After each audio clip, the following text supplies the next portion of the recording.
Welcome to another episode of the Minute House Podcast, where we say things in real time versus waiting till people are dead to say them. Does them no good then, wouldn't you think? Anyway, it's been a crazy week over here in Texas. We've been I-step like Florida's finest, and I'm not talking about riffraff. If you don't know who that is, just Google riffraff. You'll see. I'm also not probably going to be speaking as loudly, one, because it's late. Two, I got a little something in my throat. Yeah, my daughter's got the flu. We went to the doctor today, and so we've had some late nights, early mornings, doing the whole be a parent, care for your child, get up in the middle of the night, rub their legs, check their temps, give them Tylenol. All you parents know what I'm talking about. Definitely not easy, but yeah. You know, we want to fix things, but it's not something you can really fix. You can just give it some TLC and some Tylenol and some fluids and wait for it to get better. All right. Let's go ahead and start off with the reflection. January 18th. Your dreams are a healthy part of what makes you who you are. Wanting to become more, to achieve more is a constructive impulse that helps make the world a better place and creates our collective future. It is through our dreams we build and stretch the limits of the possible. Pay attention to where these goals fuel and inspire you, and when they might leave you feeling burnout and empty. You do not need to chase a goal that is no longer meaningful or fulfilling. Follow through is important, but not at the expense of your heart. Well, I think a good note on that is kind of some people kind of get a sunken cost thing where maybe they feel it's too late to pivot because they've already put too much into the goal. Hey, I mean, at one time, healthcare was fulfilling for me. And, you know, it was something I pursued for years, but, you know, sorry, at some point you realize that, hey, maybe that's just not for you. So it's okay to say, not for me, that's not what I want, and move on.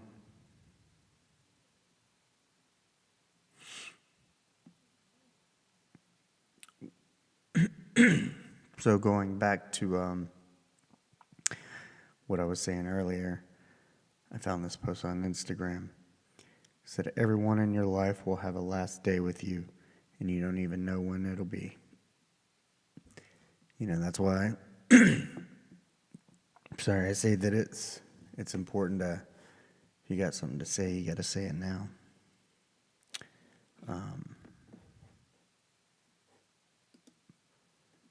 You know, waiting till people are dead and gone to tell them how much they meant does them no good.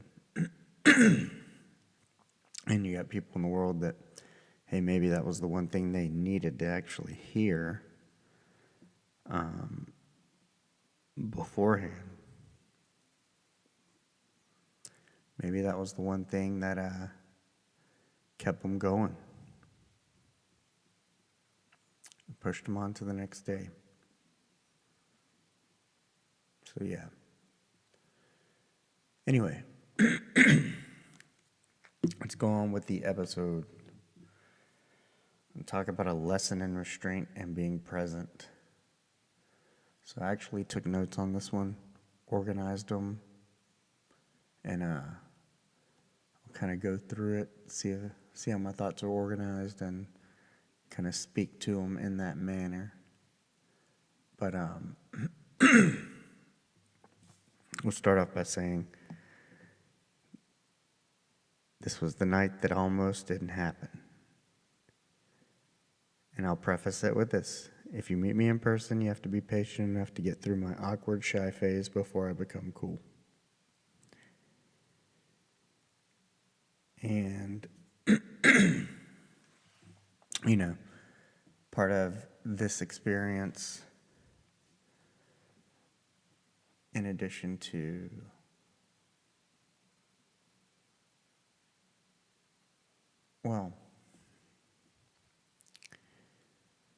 this experience is a little bit about, being present, but also kind of coming out of my shell and being myself.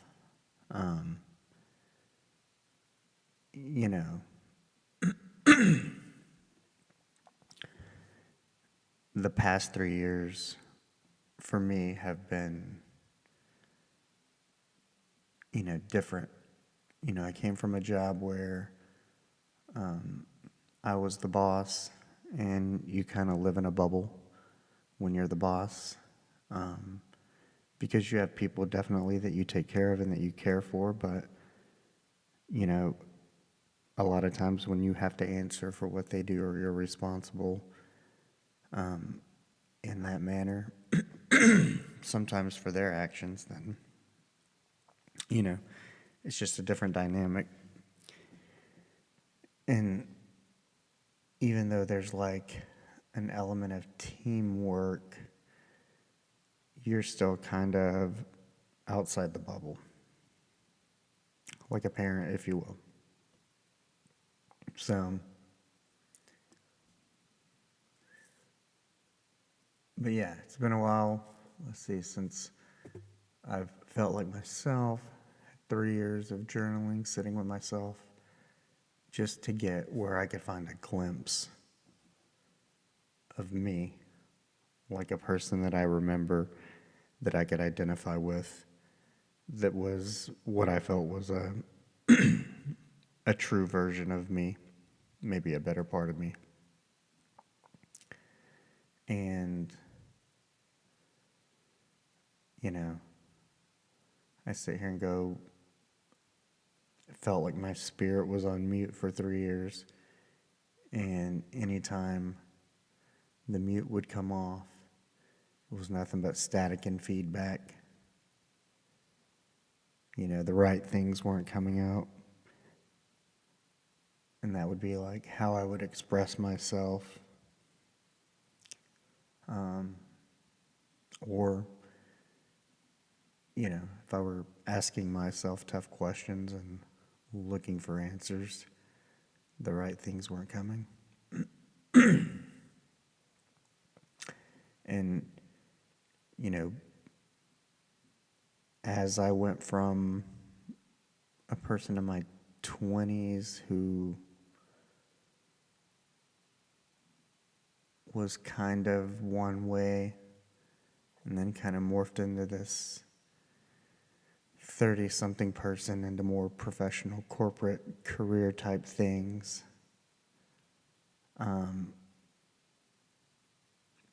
I think maybe you put a little piece of yourself to sleep.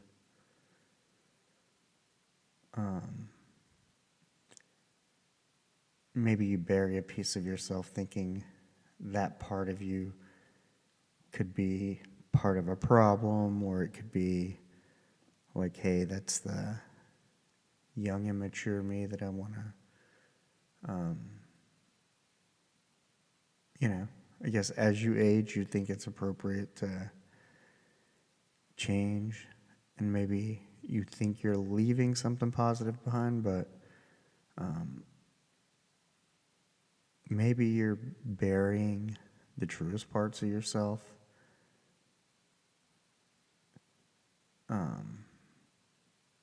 Possibly because you let others' opinions matter too much. Maybe you think that's the part that you should leave behind. Maybe you think you should be more mature and do more mature things. But then, you almost, along that way, you can feel yourself departing from yourself. Like I said, kind of like where you feel like you're in the dark, wandering around. So,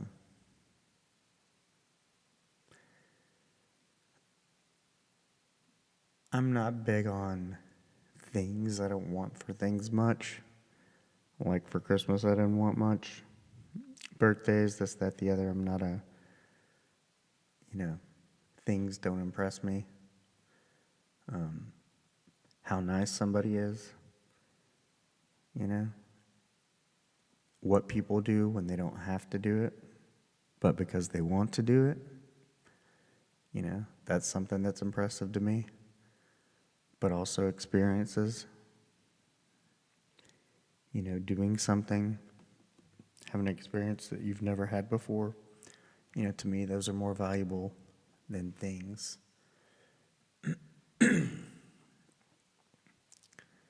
So,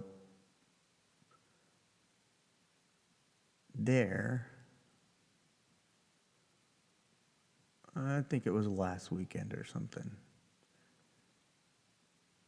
Probably mentioned it last podcast. My wife and I were actually going to go see Kyle Smith, Drifting Roots, and Jayden Lenning.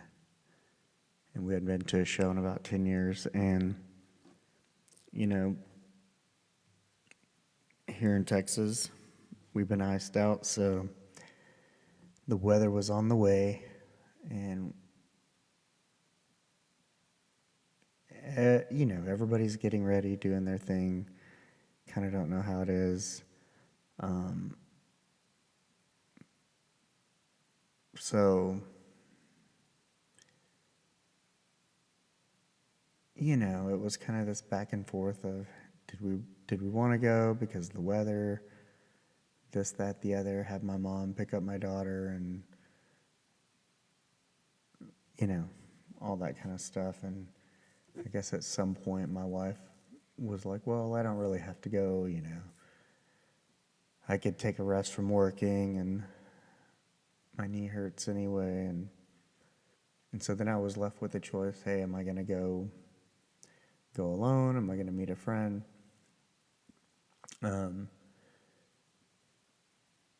And I knew I would end up having to go alone if that's what I was going to do. And at kind of some point I was like, well, maybe, I just saw him in October, maybe I won't go. But, I looked the day before and saw that they had a VIP thing where you can go and, there's some activities and whatnot. And I didn't see one for the Dallas show. But then when I went back just to look at a ticket, I actually saw where they had it. And my wife was like, well, if I'm not going to go, why don't you just spend the extra money? You didn't want anything for Christmas, and go ahead and get the VIP. Kind of gave it some thought, and I knew I'd have to leave earlier because that's kind of when the doors open the earliest, and because all that's done beforehand. And so, yeah, kind of the one time my being impulsive paid off. Said, fuck it, let's go ahead and get the ticket. And, it was going to be cool because I guess, you get to meet Kyle. I guess he plays some songs, and, there's some stuff. I don't want to give it away because I think you should go get your own experience. But I figured I would go ahead and do that. And I'm like, yeah, it'll be cool. It'll be fun. So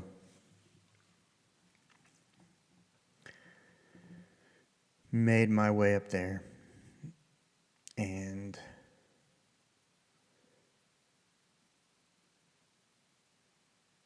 normally I would probably listen to a podcast on a ride that long, but I just went ahead and listened to music. Kind of figured I'd get myself in the mood and just, let a lot of thoughts go through my mind, kind of as they normally do when I'm Ubering or driving. But I definitely tried to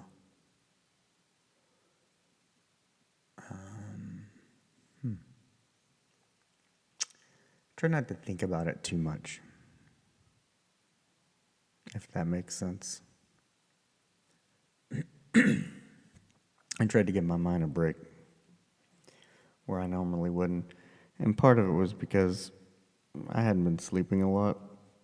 I'd probably slept like maybe 5 to 6 hours in 2 days, and I'd been up 22 hours the days before on 3 hours of sleep. Had slept like maybe 2.5, 3 more hours, and had been up all day going into this whole ordeal.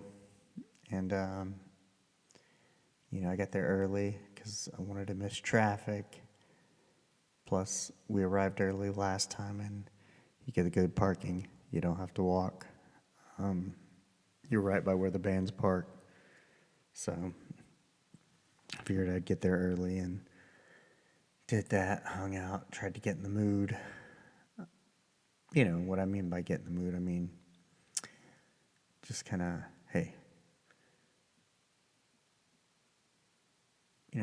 just have fun. Don't have too many expectations. Kind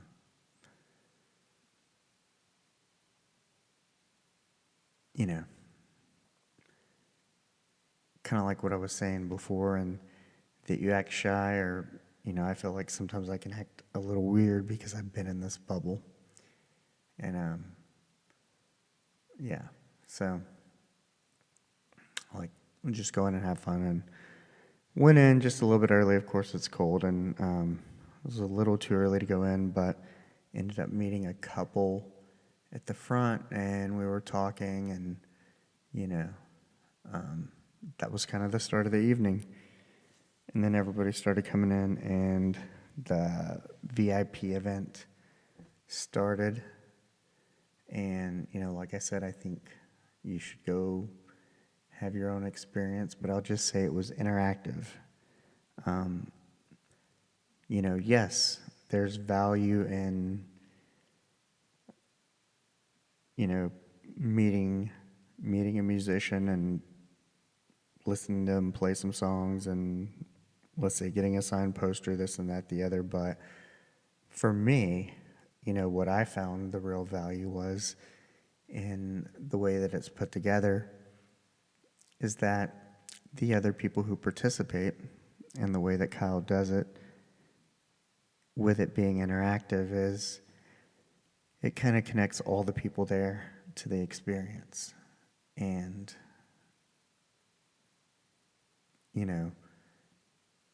to me, that was where the biggest value lied in the whole thing.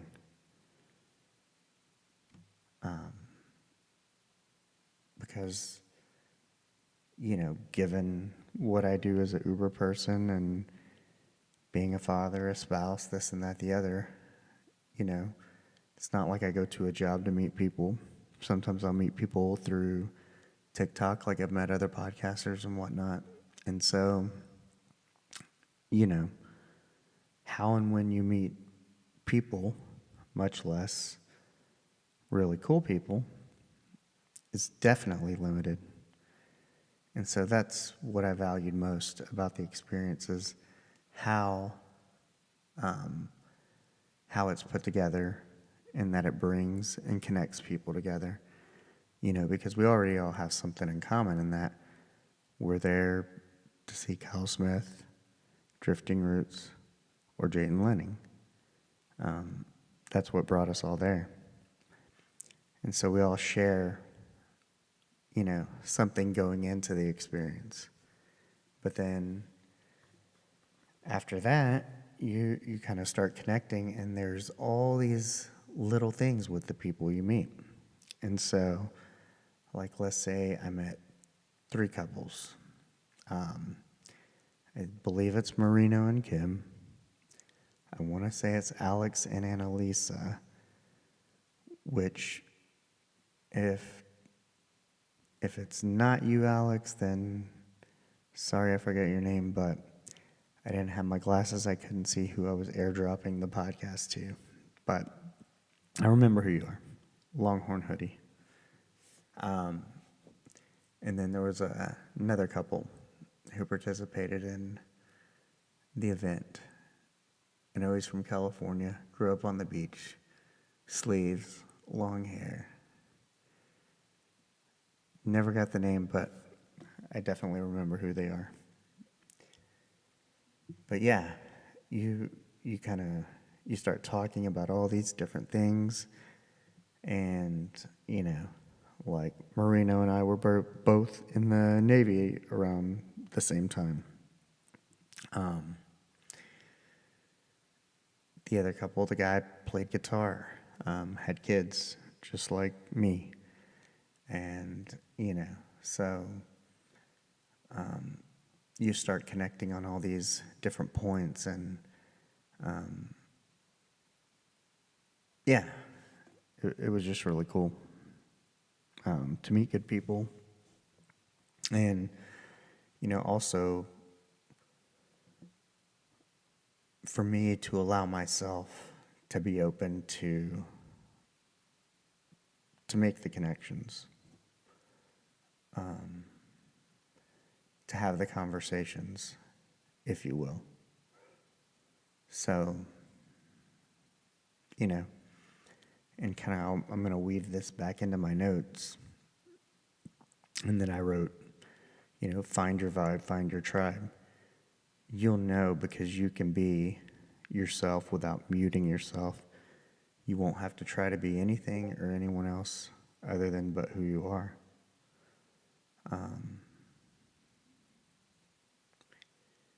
And that was kind of the thing with meeting these great people, was that I had seen them at different points in the night, and even sat with Marino and Kim, and in between, going and watching the band at the stage. But, I didn't get to say bye to them at the end. They had already left. But it was just kind of cool. I felt for the first time in a while, I felt like I could just be me. And, that these people were meeting the truest version of me.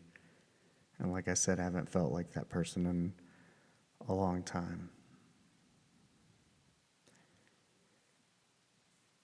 And, having a hard 3 years, a lot of sitting with myself, thinking about all the things I've done, all the things I've pursued and why. And again, coming to another point in life where you're like, hey, I need to get rid of some of the things that don't work and keep the things that do work, regardless of what decade it was from, but kind of getting back in touch with yourself. And, I think I realized at some point that in order to shut out the noise, you gotta reach those really low lows sometimes of sitting with yourself, getting to know yourself. But besides the connections,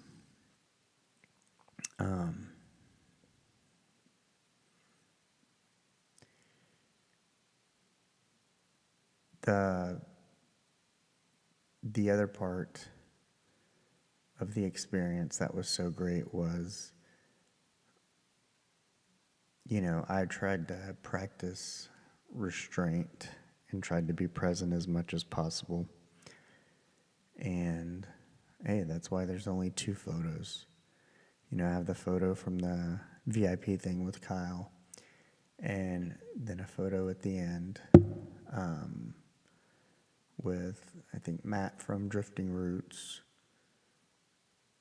And, I had told him, I said, hey, I didn't really get any photos. I only got one from the pre-show. He's like, you want one? And I was like, well, it's like you don't want to be bothersome. You kind of want a photo. And then, the other part of it was like, hey, I have the memory, and that's really all I need. But he was cool enough to take a photo with me, and I have that. And that's kind of where, every picture's not worth 1,000 words.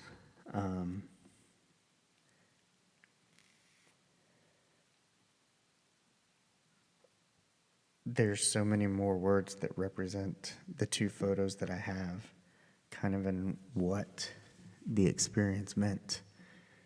But, I wrote something here that says, just because you didn't post it doesn't mean it didn't happen. There's so many people taking photos and videos. If you want to see pictures or videos of the events, then somebody's going to have them.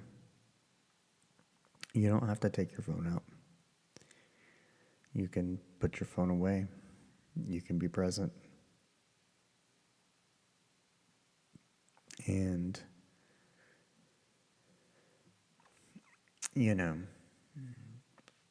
for the past 3 years of sitting with myself, asking myself all these questions, I wrote here, a lesson in restraint and being present.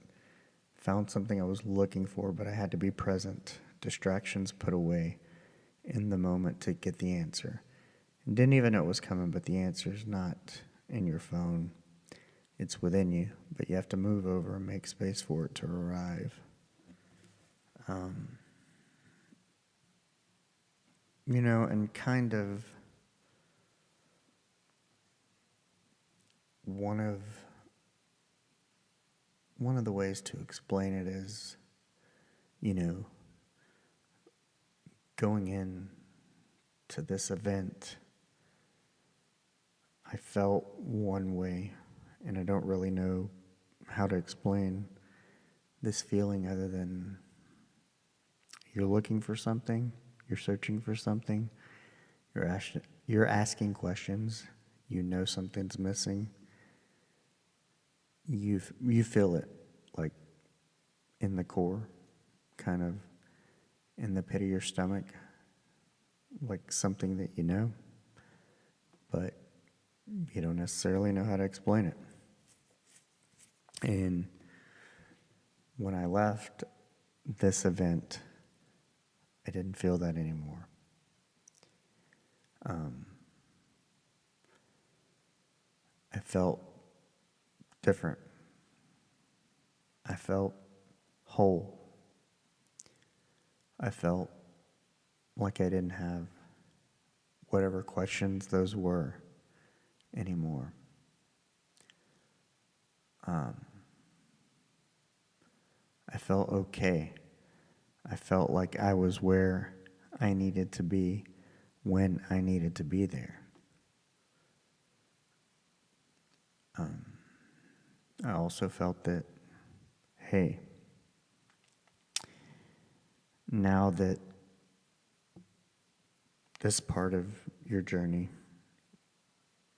or these questions have been answered, now is when the real work begins. So I felt different. But feelings go away. And, that's where that comes back in. And, like I said, now it's like the real work begins.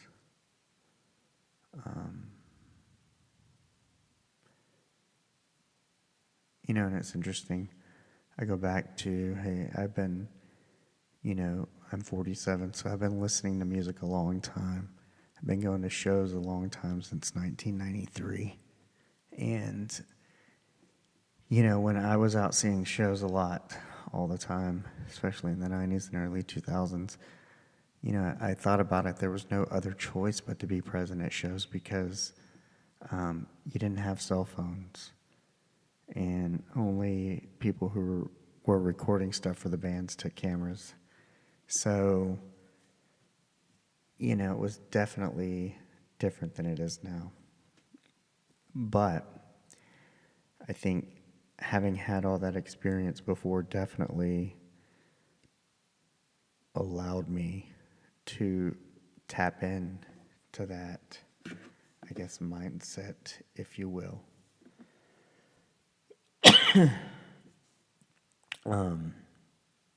Or into that state of, that flow state of being able to be present and enjoy the show.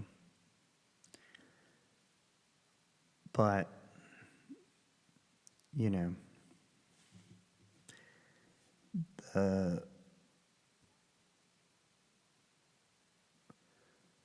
like I said earlier, I felt like I was where I needed to be when I needed to be there.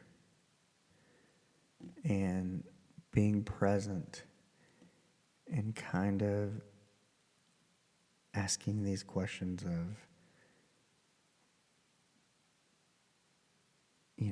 there's this idea of stability, of, there's always that option of returning to corporate America, or, continuing on with the podcast. I would say chasing something that has the ability to reach way more people than I was going to be able to reach in healthcare.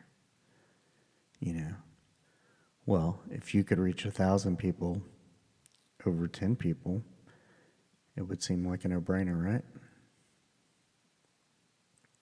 And that's what I mean by, it was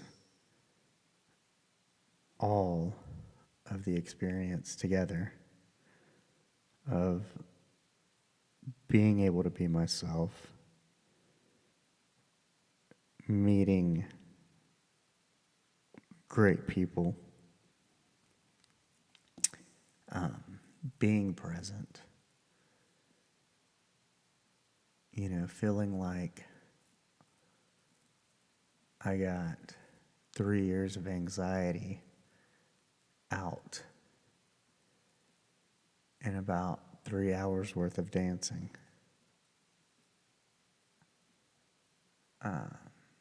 Yeah, that was great.